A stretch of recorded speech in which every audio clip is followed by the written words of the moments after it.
Hello and welcome to Comics with B and W. I'm Wilson, and with me as always is... Bobby, that's me. And on today's show, we're going to be discussing Romulus, a comic from publisher Top Cow Image Comics, written by Bryan Hill, with art by Nelson Blake II, and lettering by Troy Pidieri. Hello and welcome to another episode. Today's comic was, technically my idea, but we've both read it before and said pretty early when we decided to do this podcast that at some point we were going to be discussing this comic because we both knew of Bryan Hill thanks to his love for Cassandra Cain, and when he did Tech, we both actually read a bunch of Bryan Hill comics, so we both really enjoyed this one, so we knew this was one that we were going to end up doing. Okay, I'm going to make two clarifications there. One, yes, we are both huge Cassandra Cain fans, and we both started reading everything Bryan Hill under the sun once he made it clear she was his favorite DC character and he would be writing her for a while. And the other thing, that was your story. For me, I was reading his work even before I knew he was a Cass fan. I was the one you're the old school Bryan Hill fan. I was the one, not old school, but a little before. I was the one telling you to check out his Michael Cray series. Yeah, that's true. You did tell me about that. I read Romulus on my own, though, which is rare for me with an indie book. It's usually you or like some people on Twitter or Tumblr or somewhere. You have no idea how hard it is to get this guy to actually read something. His list is so long. He has been reading 52 for a year now. I'm still on it. I just finished that first volume, I think. You've been saying that for 2 months. Yeah, I just finished it, and I haven't even started the second part yet. You can't keep saying just after 2 months. It takes me forever to read things, or watch things, really. Anything, really. Just read an issue a day. You would think I'd be able to do that, but I just don't. I don't know what it is. And yet, how many comics can you sometimes read on a Wednesday? Oh, yeah. Like, I've done at least 20 plus comics in one day. Jesus. I've done it before. But when it's like someone tells me to read something, I'm like, yeah, I'll get to it. And then it's just like I months think later. the most comics I've ever read in one go was Brian K. Vaughan's original Runaways run. I binged through all of the original 24 issues in one night. Oh, wow. Nice. Yeah, I just could not put it down. Mm-hmm. But we are not here to talk about some precocious teens from the early aughts. We are instead talking about some rich people, some assassins, and lots of philosophizing. Oh, yeah. Because it's not a Bryan Hill book without lots and lots of philosophizing. I mean, he does it very well, so He does I'm better all than for it. There are a lot of writers who don't actually have anything to say. They're just trying to sound artsy. Hill knows his shit. Yeah, absolutely. He actually has a lot to say, and we were talking about Denny's camp a few weeks ago, more like a few months ago now with our release schedule, and we talked about how he was a literary poet in his storytelling. And that's not Hill. Hill's still telling a conventional story with Romulus, but his dialogue is very poetic and flowery. Absolutely. Obviously, if you've been listening to us, we're going to start with non-spoilers first. So, a trend with me, and you brought this up in the previous Are you going to say, issue. The characters are the highlight? No. A trend with me with books is that the highlight of the book is the character work. So, I'm going to break tradition. And because for me, actually, the character work isn't the highlight of the book. I agree. The characters are a bit flat here. I think they're fine characters, but there's a lot of them for how few issues there are. Yes. One of the things we'll get more deeper into the. Well, first, let's give us something about what this book is about first. Yeah. Okay, go ahead, because I completely forgot to write that down. Okay, so basically there's this Illuminati-like group of rich people that are not the Illuminati, because the Illuminati is a separate group. This group is called Romulus. They have these killers they train to kill for them, but that one of their killers has been turned against them and run away, but they're recruited by the actual Illuminati to try and use them to stop Romulus from ending 5 billion lives in their quest to somehow make the world better that way. Yep, that is a good summary. I think that was good. I thought I fucked that up. No, that was good. Okay, cool. Okay, so for me, I didn't have that written down either. That was off the top of my head. Yeah, I've completely forgot to write that down. I need to start writing down the summaries But that's a future problem. But Why do anyway. you listen to us?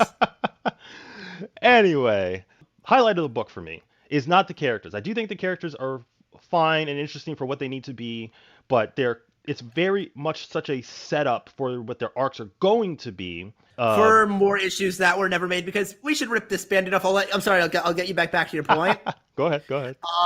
This book is 4 issues long, but it is not a miniseries. This was very clearly meant to lead to more issues as an ongoing, or just as a break between issue 4 and 5 as a long one. But this book came out in 2017, I believe. Is that right?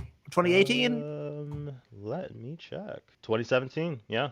2017, yeah. And to date, it's 2021.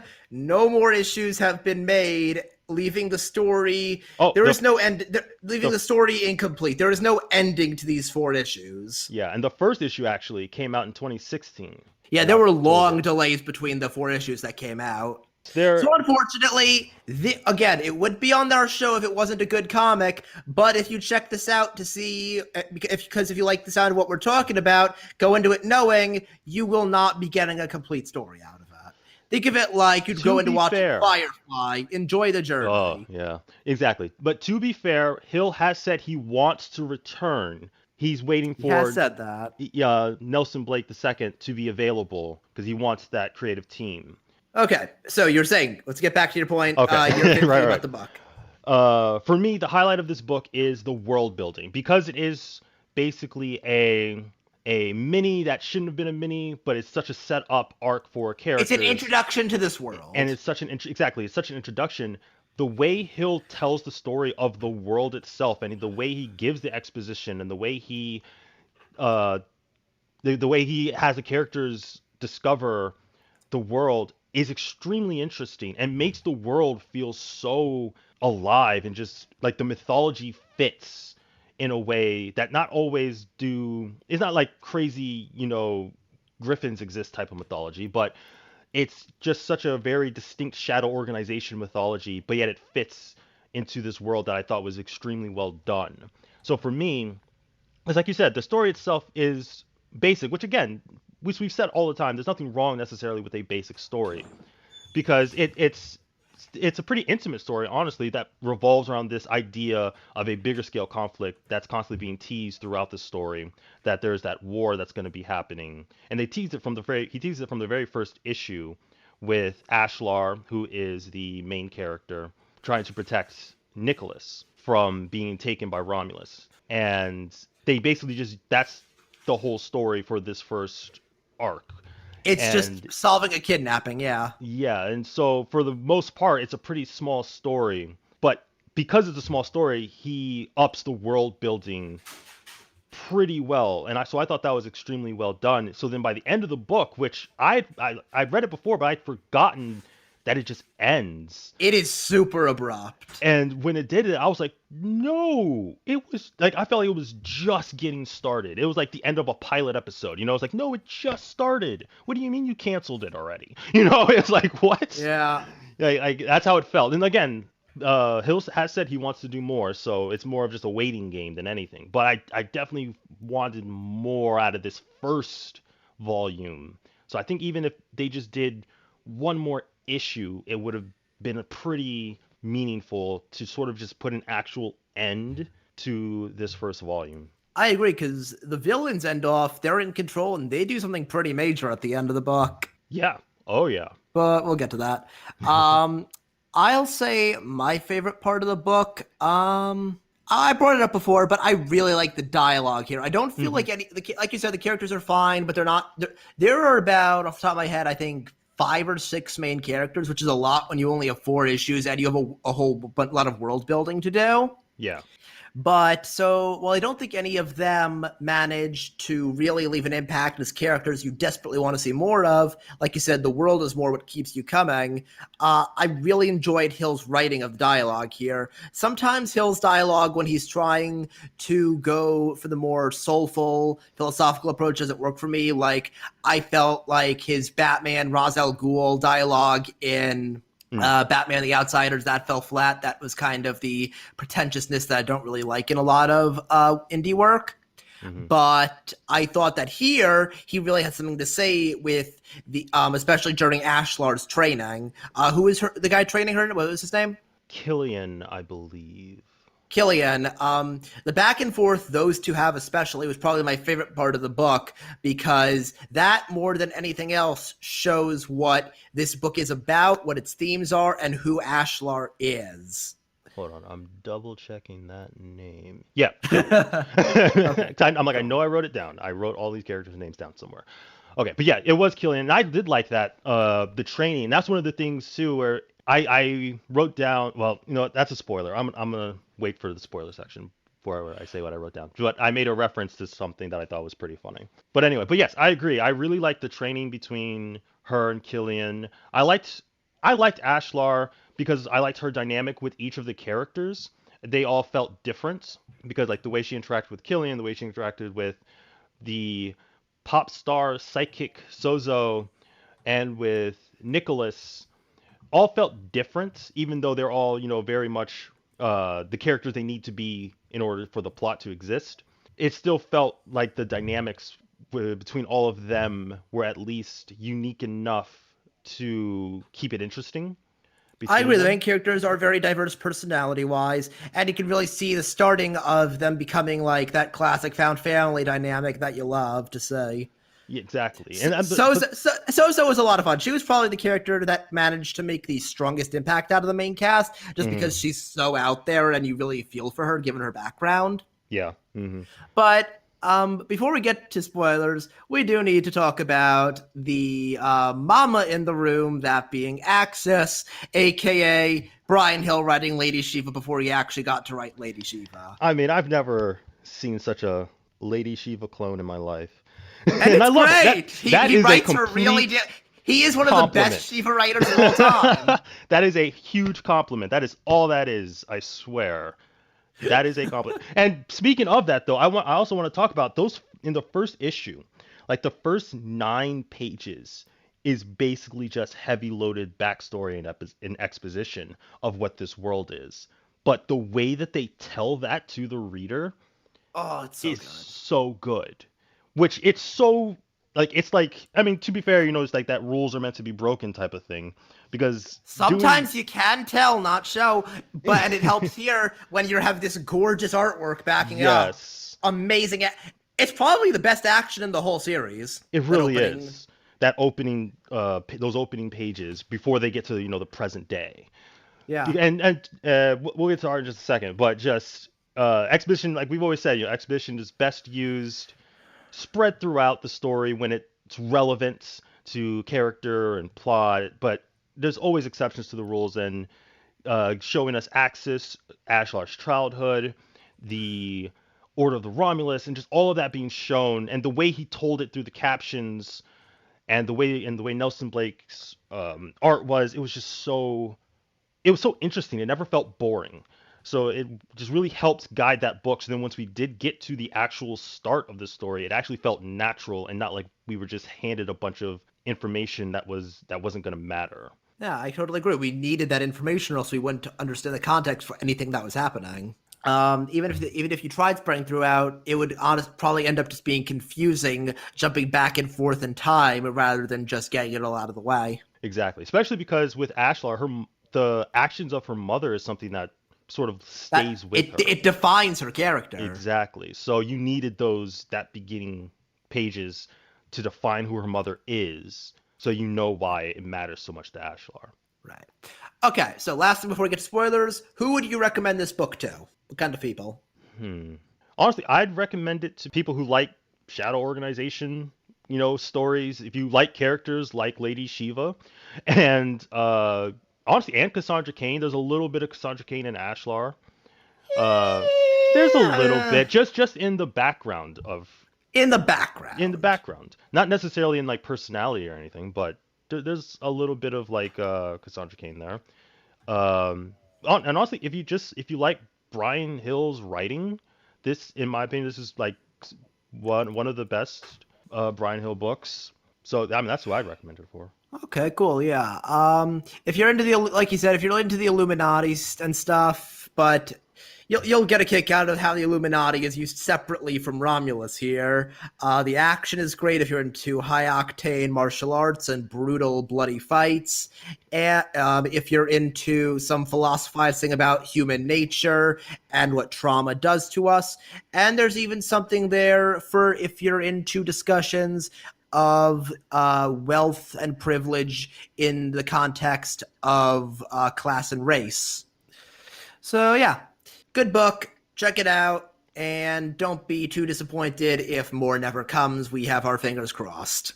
Yeah, like it's still a good journey. Hopefully, more comes that we can keep experiencing this world.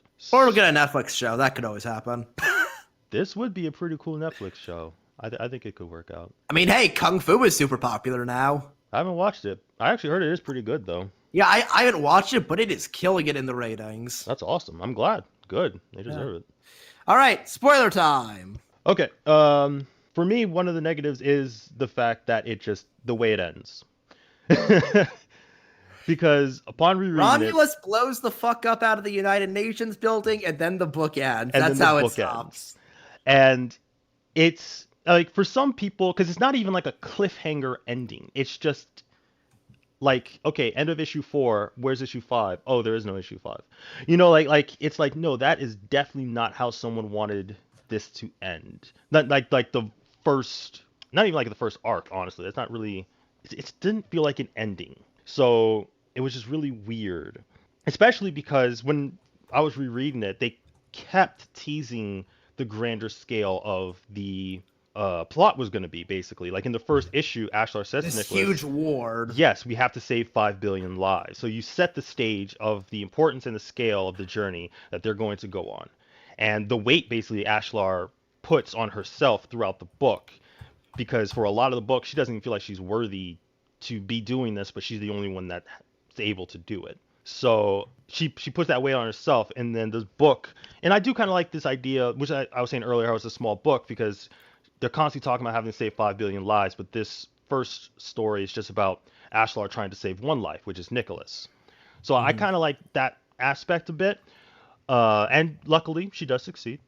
And I'm assuming that sort of gives her the confidence at the end of the book, like you said, when Romulus blows up the UN, that now she's ready to take this crew of people and fight against Romulus.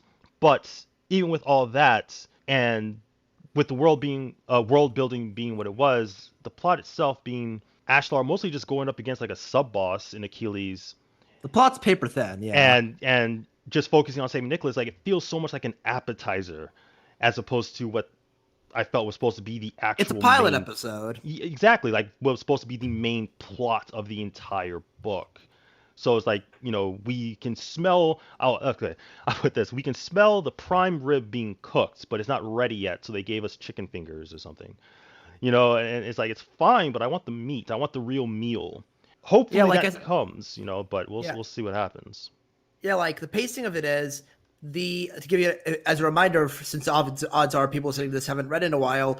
First half of issue 1 is the backstory. Second half of issue 1 is Ashlar getting recruited. Issue 2 is Ashlar being plot dumped, setting up Nicholas, setting up Sozo, setting up the villain. Issue 3 is training with Killian, and then issue 4 is just saving a kidnapping. Not a lot happens in the book.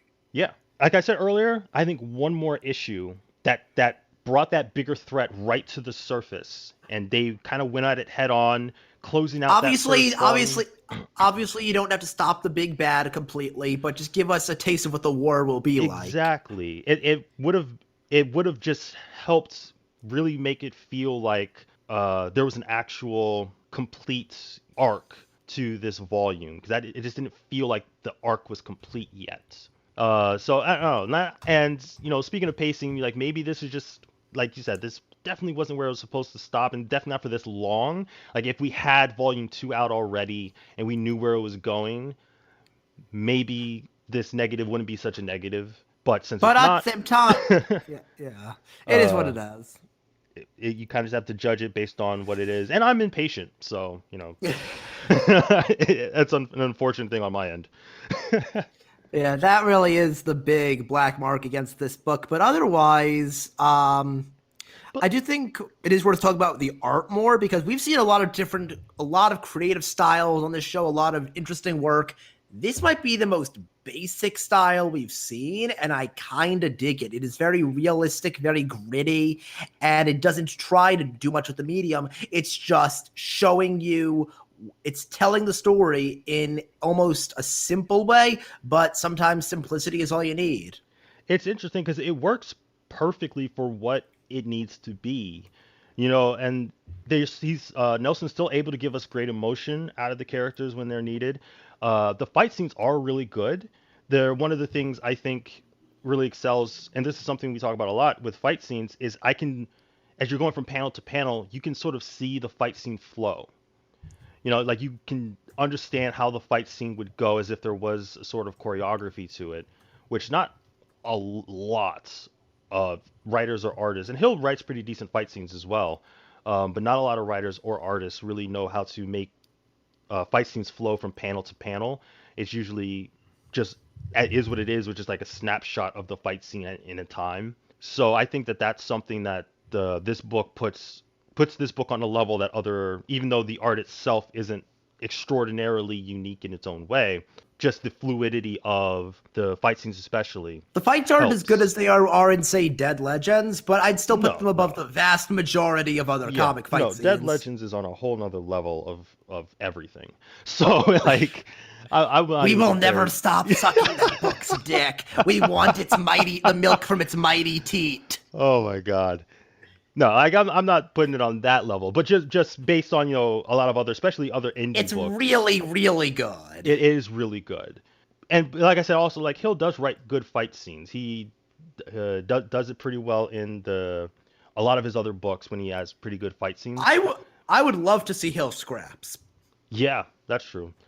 Because every time he's paired with, like, the right artist, he has a book currently out right now called Chariot, and his fight scenes in that, there aren't many, but there've been a couple, and they've been pretty good. And it's just, I feel like when he's paired with the right artist, it can really just be something that's extremely beautiful in terms of just how it all works together. I would love to read a Hill script though. That's very true. Hill's probably gonna listen to this. Send us a script. Or come on our show, please. We'll talk about Chariot with you. I'm reading Chariot. No one told me to do it. I'm just reading it. And He's been trying to I, get me to read it, in fact. yes, it's pretty good. I'm liking it. I think it's on issue 3 right now. I think there's only gonna be 5. So once that's over, Should also probably talk about the first arc of Postal at some point. yeah, there's actually a good amount of Hill books we can talk about. He's But done a lot of he's done indie a work for lot just of a few indie work. years. That's where most of his stuff is indie. Yeah. Like he just like recently got, well, he's done now, but like he had just recently done the DC with Tech and Outsiders. Yeah. Okay, so I said before Sozo is my favorite character, and I'll talk about her in a minute. Who Hmm. is your favorite character? I liked Ashlar. I did. I thought Okay. she was an interesting type of character, and the reason I liked her was because she was that protagonist type of character that wasn't ready to be a protagonist. Like Mm-hmm. she's very much a I should not like. She's very much, you know, like we said, her mother is such an over bearing figure, even though her mother dies in the first 9 pages. I don't know if we said that or not, but her mother does die, uh, and she basically has to go on and now is doing a one woman army versus Romulus before she meets Nicholas and Sozo and Killian, and she very much is just like, I don't know what the fuck I'm doing. You know, like she's just like, I don't know why I'm here. I don't know what I'm doing, but I got to do it anyway because I have to stop Romulus because they're the people that killed me. Oh, not killed me, killed my mother. Um, and they plan to kill 5 billion more people. So, God, it sounds so silly when you keep saying it like that. hey, I am using Hill's dialogue here. You know, it's like, but it's, I just realized I like she never thinks she's necessarily strong enough to fight that, and I like that inner conflict of even though Achilles is very much like a pretty simple villain for her to have to fight, and the main villain Reagan is much more interesting, I think. But she's, you know, sort of behind the scenes still. We'll talk about her in a second. But like Achilles, like she knows he's stronger. better fighter and just like overall better combatants, but she still has that drive in her to win the fight and to never yield. And that's how she's able to always find a way to win and survive. And then having to come to terms with her own fear of whether or not she's actually able to save a billion lives. So yeah, I think she's just that type of protagonist that isn't really equipped mentally, emotionally, even physically for the tasks that's ahead of her. But she's the one that needs to do it, and she's just doing her best. And I always like those type of protagonists. And I'm excited to see where her journey goes. 'Cause I do think there's a lot more to her than we got to see. Hmm. So I'm just really excited to see where she's able to go if we ever get another book. All right, very cool. As for why I really like Sozo, she felt very unique to me. She's the Hmm. psychic pop star who recruits Ashlar to join the Illuminati, and she is just a very tortured character. Did not choose this path. She did not choose to have this ability, and it clearly pains her doing what she does. She does not want to have to do any of this responsibility. Her nose bleeds when she uses her powers, and yet she has no choice but to just keep drinking, pushing on, and keeping up the facade that she's this pop star and nothing else, while at the same time torturing herself. Yeah, I agree. I liked Sozo a lot. And she has a very fun, bouncy voice compared to the serious, almost monotone a lot of the other characters speak in. Like her and Nicholas are like the normal people thrust into this world of killers and evil billionaires. Yeah, I have a question, and I don't know if Hill's ever confirmed this because I never asked. I don't know if anyone's ever asked, but did you get any like romantic vibes between Ashlar and Sozo, or was that just I me? did. I did not. You didn't? No. I don't know. Like that scene where Sozo says, Killian wants to know if you're going to stay in the Illuminati. And then Ashlar's like, why didn't Killian ask me himself? And Sozo says, because he thinks you like me a little. And then Ashlar says, I do like you a little. I don't know. Something about that was just like they're hinting towards something for me with that. I could see it. Sozo definitely isn't straight. Yeah, so I'm not necessarily saying that that was the point of it. It's just I I would hear you. be It could be yeah, there. it would be interesting if that's where it goes with those two. But regardless, I think that they have a unique dynamic, so I think it could be interesting, romantic or not. Those two, because definitely Sozo and Killian most likely are going to play huge roles moving forward. Let's talk about Killian. Did he leave much of an impact on you? Not really, and Yeah. he doesn't get much to do. And this is where I said, this is a reference that I put because he was training her. To me, he's like Yoda because he was Yeah. training Ashlar, but then he says, "Hey, we know where Nicholas is." Ashlar pulls a Luke Skywalker and leaves before she's ready to go save Nicholas after he was captured by Achilles, because that's what Luke Skywalker did Yeah. in Empire. He left before he was ready and done with his If you're gonna training. rip someone off, rip off the best. I mean, Though actually, the best would be Wrath of Khan.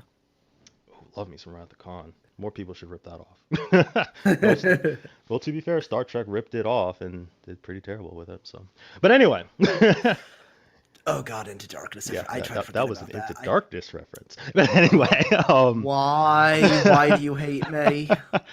but yeah, but and then so we get a little bit of the training with it, and then she leaves, and they come back, and then the UN blows up. So I don't know how much training's really gonna happen afterwards. He might be around, but I don't know if he's necessarily going to be training her anymore because now they got stuff they need to do. They can't really stick around training anymore. The UN just blew up. Romulus has made their move, so you Yeah. guys got to do stuff now. Hmm. So Again, the we'll dialogue. see. Again, the dialogue again in that training scene was my favorite, but at the same time, it kind of feels like Hill was using Killian as his mouthpiece. Hmm. Just from how we know Hill sounds on Twitter, Killian sounds a lot like him. That's Would you that's agree? fair. Yeah, that's fair. I didn't think of it that way, but you're right. That's a good point. Then there's Nicholas. We'll talk about the villain last. And how much of Black Lightning did you get through? The show, Yeah. uh, maybe like a season and a half. I stopped somewhere in the second season. Did you get to R.J. Seiler's character? No, well, no, I think I saw him for maybe an episode, but I didn't see much of him. Okay, so Nicholas, what happens with Nicholas is basically exactly what happens with R.J. Seiler's character on that show. Tobias offers him all this money and resources that he's never gotten as a poor black kid, and he's tempted by that despite knowing it's wrong. Only here, he's rescued from all that mindset, whereas in that show, he just goes full evil and ends up dead. Why you gotta kill R.J. Seiler like that? Poor R.J. Seiler's R.J. Seiler. awesome. Poor R.J. Seiler. Why does he always die in everything? Yeah, shout out to Power Rangers. Watch that movie. If you haven't seen it, you should really watch it. He is an absolute king in that movie. It's awesome. But yeah, Nicholas is okay. Like he's definitely the plot device character that help push Ashlar's narrative more so than anything. And I didn't necessarily hate him, so it's not necessarily like a negative towards him. He fulfills his purpose and he gets some decent moments. But yeah, I don't know. It didn't do. He didn't have too much for me. But I do think Hill still did give him that sort of real personality, so that he wasn't boring. Like because I said earlier, he felt like he felt like a normal average guy. Exactly. Even though the guy's a genius, and that's why people are after him. He did feel like the normal guy within this mythology of shadow organizations. So it didn't make him boring or make him too much. Even got some good jokes out of him, and like I mentioned before, allowed Hill to comment on class and race. Yeah, with a discussion between him and Reagan. Yeah, and later between him and Ashlar, and they're brief. He doesn't get to go too deep into it. There's a lot packed into these 4 issues, but I think it's effective even to how little page time it gets. And again, it's one of those things where it's such a beginning arc for a lot of these characters, and so it's just such the setup arc where it's just like, okay, we need to get up to the peak now where we're really seeing who these characters are. Except for Achilles, because that guy's dead. Yeah, so Achilles, like I said, he's a sub-boss. He's our villain. He's the character that Ashlar actually gets to fight. Yeah. And he's boring. I'm sorry. Yeah, there's not much to him. He's the how do you put it? He's the loyal servant who's been completely indoctrinated and brainwashed. He's but the that's Ishmael of of this book.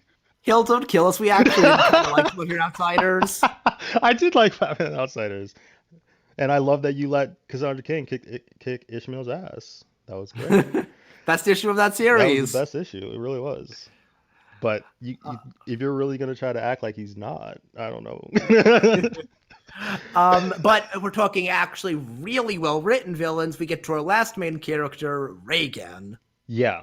Reagan, and I like Reagan. I thought she was a good villain. I think, honestly, oddly enough, she's a very timely villain. Mm-hmm. You know, and which, again... Gaslight Gatekeep Girl Boss!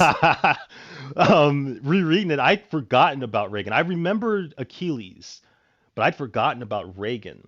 I just really like the way she is able to manipulate people, the way she uses the media, just her skill with words. Because I mean, she's sleeping with the reporter by the end of the book, right before she blows up the UN.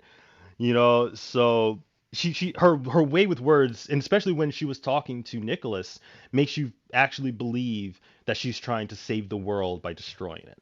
You know, like she's talking to Nicholas. What they wanted Nicholas for was to build a bomb that would be like the biggest bomb ever in the history of bombs or something. And she's sitting up there saying, "Hey, Nicholas, I need you to build this bomb." And Nicholas is like, "What? No, what the hell would I do that?" And then she just goes on this rant, like you're saying, about class and race. And he's like, "Oh, well, I guess I could build you a bomb." You know, and it's just like, really? It's like, okay. Because then when Ashlar comes to get him, he's like, "I don't know if I want to leave. I want to keep building this bomb for these terrible people." Yeah. Do you think she could convince you to build a bomb like that? I mean, she wouldn't need me, but if I was smart enough to Your knowledge of sound equipment and TV broadcasting could kill 5 billion people easily. I don't know. I don't know. I don't know. You put enough money at my feet. I don't know what I might do. But no, yeah, like Hill could very easily to save give more time to the other characters, just made the head of Romulus some generic old white man and have him be, oh, I'm rich, I'm white, racist, blah blah blah. No, he went a much more clever, unique route with her actually playing the game of modern politics instead of just trying to circumvent that. And he does tease that there are not necessarily people she answers to, but just, like a bunch of people that will criticize Like a her. committee. Yeah, that will, try to challenge her on the direction she's leading Romulus. But again, she's good at what she does because she's like, hey, if we can't get Nicholas to build a bomb, we'll just use the bombs we already have, which I thought was a really cool line. Because just like, obviously, it's just like, yeah, why don't they just use the bombs they already have? It's just, so I just really like that line. And then again, she just blows up the UN at the end of the book. And it's just like, okay, the plot's now started. Now it's like, okay, now the real plot has started, and then the book ends. It's just like, oh, okay. Mm. So it's just a lot of great setup, but it's all just set up for right now until we get that next book. So it's just like, ah. We're watching and we're waiting. Anything else you want to talk about before we get to final thoughts? Yeah, I think that's about it. Let me look. Looking through your notes. Yeah, that's basically it. That's everything. So yeah, overall, Final thoughts. final thoughts. I like the book. I do. I know, it's unfortunate that it's really is just an opening chapter into this world, but it's a good opening chapter. So I'm not necessarily saying don't read the book. Read the book, please, because it is a good book, and the more people that talk about it, the quicker Hill might get to going back to it. So I very much would love people to read the book. I do think the characters are interesting and varied, even if they're not yet in the midst of the arc I would love for them to be at. I think the world is real enough to be believable, but also uh, enough mythology that's being inserted into it that it still keeps it very comic booky, so to speak. I I can't wait for more. I want more of this world. I want more of these characters. I thought the fight scenes were great. The art is good, alongside the writing that really just helps bring this world and these characters to life in not all ways that books succeed at doing. Okay, and I'll say again, if you're into any of the things I mentioned before, or you're just a Bryan Hill fan, especially if you're a Bryan Hill fan, yeah. you're bound to like this book a lot because it's Bryan Hill just at his most free, I think, since it's probably just the kind of book I imagine him most wanting to write that isn't just I'm writing official Miami Vice. And like you said, amazing action, characters with tons of potential, a rich world, social commentary, so much packed into these little 4 issues, and we really, really need more. Go out, buy this book, support it, help us get more of it. And I had one more thing I wanted to say. Give me a second. Yep. No, that's it. Okay, so yeah, that's it. But before we sign off, once again, we have a brand new, I said that twice for some reason, scoring system for us to use, and it's fantabulous. Wilson. Yeah. How many knives in the back out of 5 will you give this? And the trick question is, however many knives in the back you give it, or how many knives in the back I will throw through you right now. Oh, wow. Yeah, I know. I'm in New York and Florida, but I'm magic. That good, huh? I'll give it. Romulus wishes they had me. I'll give it. I'm trying to think of a way to 3 knives in the back and a halfway one that broke off. So 3.5. What's your strategy here? See, I was thinking about you saying. I thought what you were gonna do is say 3 knives through your back. Oh, jeez. And you would have killed me. That probably. You have a lot to learn about the art of war, my friend. Yeah, that would have been smarter. Anyway, I don't plan on killing either of us, so no score from me this week. It's a damn good book. Cool. I should really start taking up these scoring systems beforehand. Come up with it. No, I like it just being completely on the moment. Oh, I remembered what I wanted to say before. Hill. Yeah. Just as an idea, I know you shouldn't steal ideas, but I don't think this qualifies as taking an idea from a fan. Axis prequel. If DC won't let you write more Shiva, do it yourself. That'd be pretty dope. Yeah. I'd read that. Just saying. Judge would never shut up about it. That's true. All right, that's our show for today. Take care, everyone. If you want to send us a suggestion or just talk to us about anything, you can follow me at Bobby L. Singer on Twitter and email me at samuel.singer98@gmail.com. Please send us recommendations for books to check out. We have still not gotten any from any of our lovely fans. You can follow me on Tumblr at Dead Letter Poets, and I'm currently on a Twitter hiatus, but if you feel so inclined, you can follow me there as well at Dead Letter Poets. I'll be shocked if I'm back by the time this drops, though it would be a nice surprise, though, because there is a reason I'm currently gone. Or you can email me at smithwilson72@gmail.com. Goodbye, everyone. Bye.